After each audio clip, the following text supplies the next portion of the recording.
Okay, what we have here is a bag of Gold Bay Paydirt. This is about a 3-pound bag and it was about $165, and I've heard really good things about this pay dirt, that it's well, to starters, it has at least 1 gram of gold in it, and as you all know, with the prices of gold these days, that's a fair amount.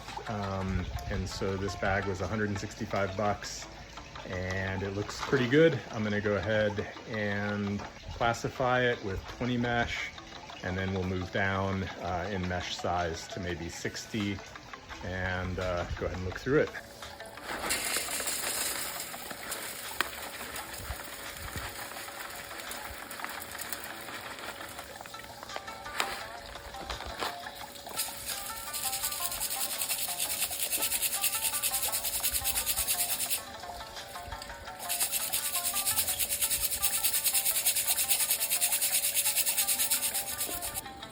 Okay, we've got it classified down to 20 mesh, and I saw just barely fit through. There was a pretty big nugget somewhere in here. Yeah, right there. So already starting to look good.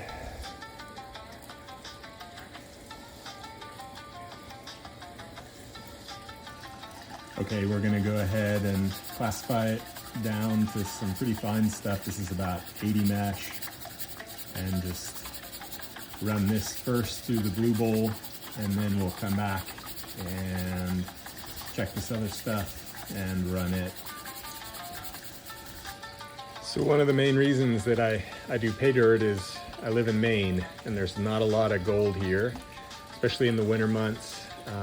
Everything's frozen, and there's really not a lot of great places to go prospecting.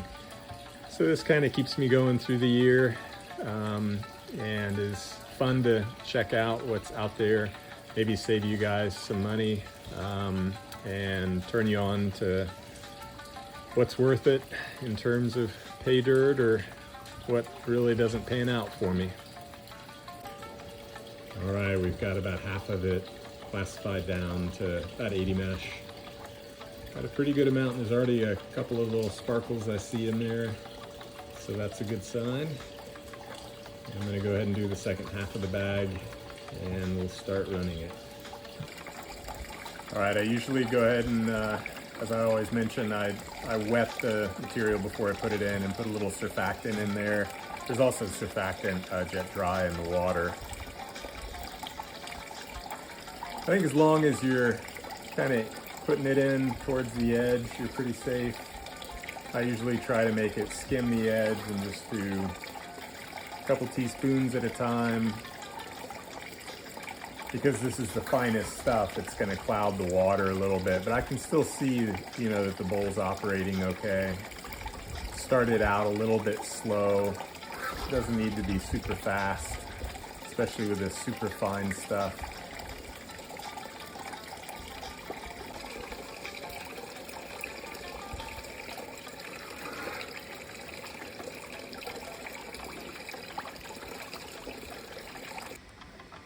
Okay, I ran all the fine stuff, and there may be some really fine gold in there. I see a couple of minute glimmers, but there's really nothing I consider, you know, fine gold in this pay dirt. Super fine gold is actually one of the things that I enjoy the most.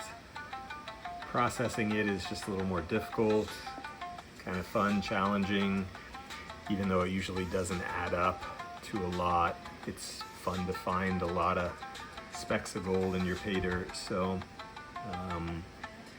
not seeing much here, but we'll go ahead and process the larger material and see what we find. All right, this is the slightly larger material. It's been classified. See what we find in this.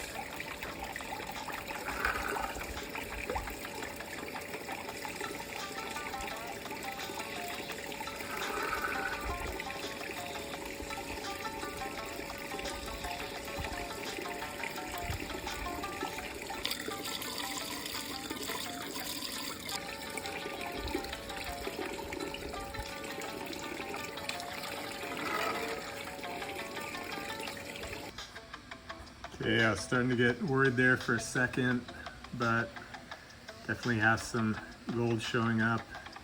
There's that big chunk that we saw a couple minutes ago, and there's some smaller pieces.